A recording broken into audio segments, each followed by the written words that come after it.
விவிலியம் அறிவோம். வணக்கம் அன்பர்களே, இன்று நாம் அறிய போகும் பகுதி சீராக்கின் ஞானம், அதிகாரம் 32.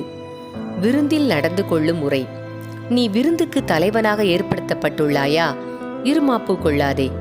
விருந்தினர்களுள் நீயும் ஒருவனாக நடந்து கொள்.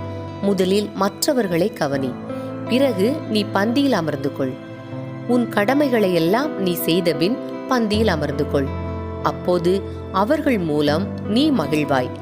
விருந்தை நன்முறையில் நடத்தி தந்தமைக்காக நீ மணிமுடி பெறுவாய். மூப்பரே பேசும், அது உமக்கு தகும். ஆனால் நுண்ணிய அறிவாற்றலோடு பேசும். இன்னிசையை தடை செய்யாதிரும். இசை ஒலிக்கும் இடத்தில் மிகுதியாக பேசாதீர். பொருந்தா வேளையில் உம் ஞானத்தை வெளிப்படுத்தாதீர். திராட்சை ரசம் பரிமாறப்படும் விருந்தில் அமையும் இன்னிசை நிகழ்ச்சி பொன் அணிகளில் இருக்கும் மாணிக்க முத்திரை போன்றது. சிறப்புமிகு திராட்சை ரசம் பரிமாறப்படும் விருந்தில் அமையும் பண்ணொழுகும் இன்னிசை பொன் அணிகளனில் இருக்கும் இரத்தின முத்திரை போன்றது. இளைஞனே, தேவைப்பட்டால் பேசு, அரிதாக, அதுவும் இருமுறை வினவ பெற்றால் மட்டும் பேசு. சுருக்கமாய் பேசு, குறைவான சொற்களில் நிறைய சொல். அறிந்திருந்தும் அமைதியாக இரு. பெரியார்கள் நடுவில் உன்னை அவர்களுக்கு இணையாக்கி கொள்ளாதே. அடுத்தவர் பேசும்போது உளறி கொண்டிராதே.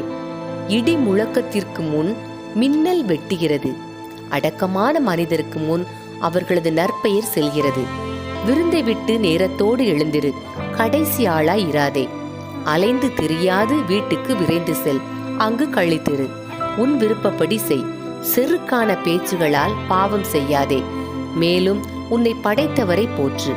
அவரே தம் நலன்களால் உன்னை நிரப்பியவர். இறையச்சம். ஆண்டவருக்கு அஞ்சி நடப்போர் நற்பயிற்சியை ஏற்றுக்கொள்வர். வைகரையில் அவரை தேடுவோர் அவரது பரிவை பெற்றுக்கொள்வர்.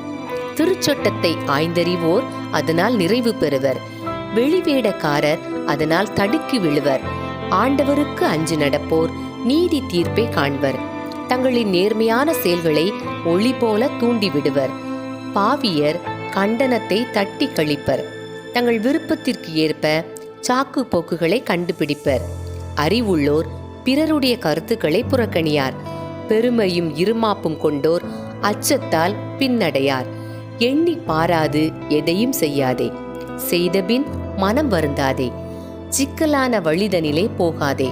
ஒரே கல் மீது இருமுறை தடுக்கி விழாதே. தடங்கலற்ற வழியை நம்பாதே. உன் பிள்ளைகளிடமிருந்தும் உன்னை காப்பாற்றிக்கொள். உன் செயல்கள் அனைத்திலும் உன்னையே நம்பு. இவ்வாறு கட்டளைகளை கடைபிடிப்பாய். திருச்சட்டத்தை நம்புவோர் கட்டளைகளுக்கு பணிந்து நடப்பர். ஆண்டவரை நம்புவோருக்கு இழப்பு என்பதே இல்லை. அன்பர்களே, இறைவார்த்தையோடு பயணித்தோம். இறைவனோடு நம் பயணத்தை தொடர்வோம்.